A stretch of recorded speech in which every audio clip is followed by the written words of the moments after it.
Hi everyone and welcome to your daily oracle guidance. Now today's reading is not the most pleasant side, but I don't think it comes as a huge surprise because all of us are aware what's going on in the world and we kind of know how karmic it is, and we also know that this is kind of healing a very powerful ancestral wound, and that is exactly why in challenge position we have the Nine of Air, the card of the dark night of the soul, the card of depression, the card of when there's absolutely no light at the end of the tunnel.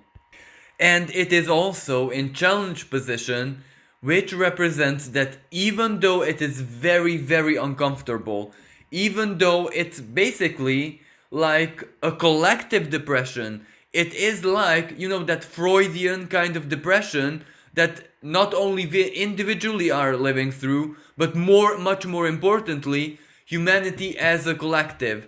This is where that repressed rage, that repressed frustration and dissatisfaction leaves us no choice but either express it or let it swallow us alive and turn us into psychological mincemeat. The problem is how different people express this energy, and this is where we cannot judge absolutely anyone because we are all different and we all have different roles in this world, in this life, in society. Some people are warriors, and that is a strict necessity. We cannot judge them for being warriors. We cannot judge them for having very assertive energies because someone has to defend us, someone has to stand up, or in the negative expression, someone has to stir the poop when it's needed for evolution. Because a stale, a stagnant, a forced state of peace is basically a prison. It's not anything positive. So peace has to be empowering, enlightening. It has to make us feel alive, not imprison us. So if that is where peace is heading towards, like it's a forced peace, like when the legislation forces us to be peaceful, now that is not positive, that doesn't promote evolution whatsoever. So then of course warriors are going to clash.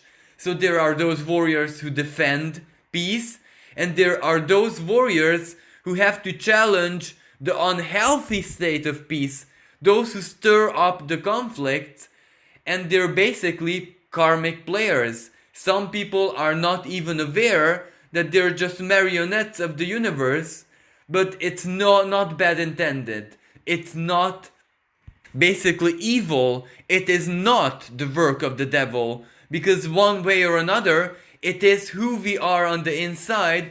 And if someone has been a warrior all of their lives, then of course that the universe is gonna call on them to do this role. So we must not judge anyone right now, because it is basically like a chemical reaction when you put together like 10 reactive substances, and of course it's gonna like boil, of course it's gonna have a thermodynamic reaction or whatever, and it's gonna change, it's gonna alchemize, so to speak. So a totally different substance is gonna be born out of this, but the process itself is funny, it's strange, it's violent, it's spectacular, it is what it is. But this is how the atomic world operates, and if we are interconnected quantumly, then this is how everything operates in the universe. If we look at like huge clusters of galaxies when they clash together, isn't that just like a chemical reaction? Isn't that just as violent? When a supernova explodes, wow, it's lovely and it's producing something totally different, like a proton star or something like that, but it's violent. And if there's any planets in the vicinity, bye bye planets, they return to their element.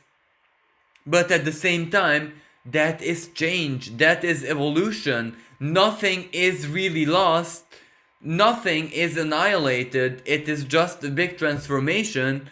So basically, we shouldn't take this collective depression in a very dramatic way. We should rather see it for what it is, because ultimately, right now it is difficult, but it's also sending this energy back into the earth, back into the heart of nature, where Mother Nature can use it in a totally different kind of manner for her own inner processes. She needs this. But then you might ask the question, well, if Mother Nature needs this, then why is it in our hearts? Why is it in our minds? Why is it in our reality this very profoundly? Well, it's simple. We learned from Mother Nature, we deciphered her ways, medicine, everything basically is a copy paste from Mother Nature. Like, look at an ant colony, look at a bee colony. Isn't that very similar to how we process our lives? Isn't that how we coexist with each other? There is like a centralized power who sends us information what to do, what we need, how we need to operate, and we cooperate like the little bees. Look at apes. They live in families just like us. Some animals have mates for the rest of their lives and they stay together for the rest of their days and they raise their offspring together. So are we that much different from anything else? This is how nature operates, and when we copy paste her ways, her secret to evolve our own, to make our lives better, well, it's not just the information and the methodology that we take, but also everything that has to do with it, including the assertion, including the violent ways of evolution, including the trial and error. Mother Nature herself is like a scientist experimenting every single day of her life. Herself is just like a big laboratory where she just plays through her experiments, trial and error, and we are doing the very same thing. So basically, if anything, we are avatars of Mother Nature. We are just helping her experiment on a totally different scale. Or if anything, we are the element where Mother Nature communicates with elements outside of her sphere of influence. We send probes to the stars, we send probes to the sun, to all the planets and all of that. Well, that is us, but that is also Mother Nature, because what we know, the data we have collected, she knows as well, she possesses as well. So, like it or not, we are in a perfect symbiosis with her, and in this present moment, she has to open all our wounds so that she can take the pain inside of herself and alchemize it to whatever she wants to. This is her way of stepping up and doing something for us, and it doesn't really matter how much we deserve it or not, but it's also a truth that we are very useful for her, because we are her eyes towards the cosmos. We are her eyes to other planets. We are basically becoming her mind and her consciousness, so we need to align with her moral standards. Like, for example, does she actually see another planet, Venus, for example, Mars? Let's just hypothesize that she sees them as her neighbors, as her sisters, as someone who is connected to her, and out of all of them, she found the means to actually interact. If every planet is a kind of consciousness, Mother Earth, our planet, is like a very living consciousness, but other planets can be like an energetic mineral form of consciousness. So then why can't they interact with each other? Why can they not share with each other? Why can they, we can very well be the invisible phone line where they just call each other up and have conversations. Of course, this is just a big symbolic, playful way of me explaining it, but it can have a little bit of truth into it, because planets do communicate with each other. Like, for example, maybe Mother Nature, our Earth, is running out of Moldavite or something rare, and then she asks for another planet to help her neighbors. Well, the moon, Mars, or whatever, well, maybe they have plenty of that, and they're just inviting us. Well, take from us and leave your mother alone because she's depleted. So, there's a totally different side of this. We don't know what she is actually planning, processing, doing. All of this is very, very mysterious to us because their intelligence, their way of existence is so different to that of ours. But this difference isn't something we cannot overcome because we live on her and we feed from her, we are her. So it's not that hard to understand her. And the next card, the opportunity, is also a very negative and depressive card. The Five of Water, the card of disappointment. And Mother Nature and the karmic forces actually want us to be disappointed. Disappointment, disillusion is a very, very positive, useful thing right now. Because this is where we have to leave our fantasies, our illusions, our fairy tales, our make-believe, our wishful thinking aside and just step up to whatever is going on in our worlds. And this is about us. This is about humanity as a single living organism who has to find unity. And isn't it ridiculous? Isn't it the total darkness and night of the mind, if you think about it this way, that we live on the same planet, we possess the same education, the same knowledge, the same science and whatever, and we can't coexist with each other because of principles, because of opinions, because of our illusionary individuality and identity. Isn't that already very, very ridiculous? Now, if there would be an alien, a proper alien consciousness watching over us, wouldn't it be just shocked, in disbelief? Or wouldn't it just laugh its head off how stupid we are? Because, we have everything, like absolutely everything, and it is just an opinion that is separating us and making us kill each other.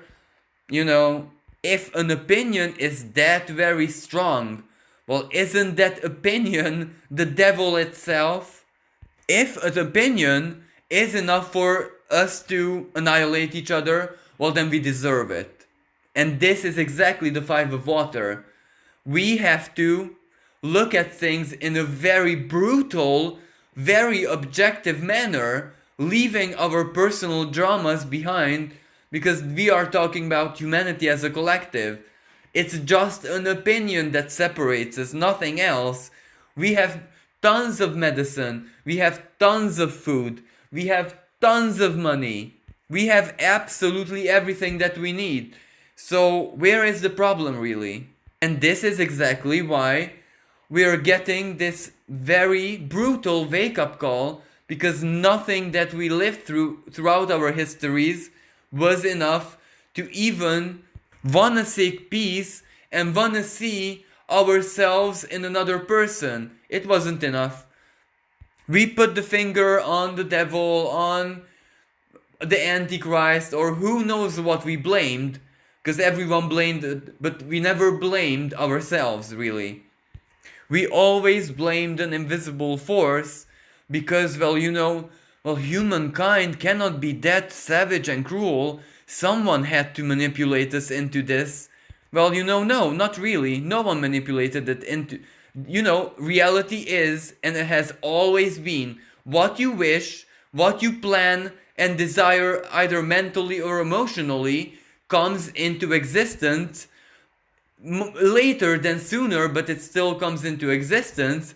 And when you live a life of greed, when you have, for example, 10 million tons of grain and food and whatever, and you don't share it with a starving person because he is low class or whatever, well, then person is gonna make a wish, a dark wish, a wish of vengeance, and when 10 trillion little dark wishes come together into one, then it explodes on you. And so, is that the devil? If that is the devil, then the devil is very righteous. Then the devil is actually the good guy who finally does something to stop our corrupted and narcissistic ways. So, you know what I'm saying? Was that snake in the Bible a saving grace where it said, well, look, do you want to become a slave for the rest of your life, or do you just want to figure out how stuff works so you can have a little bit of influence in your life? Or was it the devil who poisoned us with knowledge? So it's all very, very subjective, to be honest with you. Because, you know, the big devoted people of faith and even the high priest, even the most fanatic people, well, then when they have a small medical problem, immediately they run to the doctor, but they kind of forget that the doctor is the snake. The doctor was the snake which suggested the apple. So, you know, isn't that a hypocrisy? If God is so almighty and you trust it, well, then just accept your death. Don't run to the doctor, because that is the enemy. But this is where everything is a big hypocrisy, and that is why the karmic forces has had enough. And why? Well, it's simple. We have contained antimatter for sale per gram. No, antimatter which should not exist in our universe, which doesn't exist in our universe only for very, very, very small fractions of a millisecond, yet we can make it exist for years, tens of years, at our leisure. Yet, an opinion is something that we cannot overcome. An opinion blocks us. Well, that is ridiculous in itself. And that is why all of this is happening. It is just a wake-up call that we are living in a contradiction. We are living a dichotomy, and a dichotomy, if preserved for years and years and years, well, it will tear our reality apart. We are not just dooming ourselves, we're dooming our planet. Because our minds are tearing the planet apart. Because we are sustaining a total dichotomy. So even the fabric of space and time and creation is confused. It doesn't really know what we want. What do we want? So that is exactly why we are being so very disappointed right now. And this disappointment is the biggest celestial gift that the universe could give us. Because why should a savior come and help us? Why should another species come in and clean up our dirty work? It's our duty. And this is where it is finally sinking in that it is our duty. It's not the duty of the government. It is the duty of every single living sentient being on the planet. The bees are, you know, pollinating our flowers without question. They're doing their jobs. The trees are filling our atmosphere with oxygen.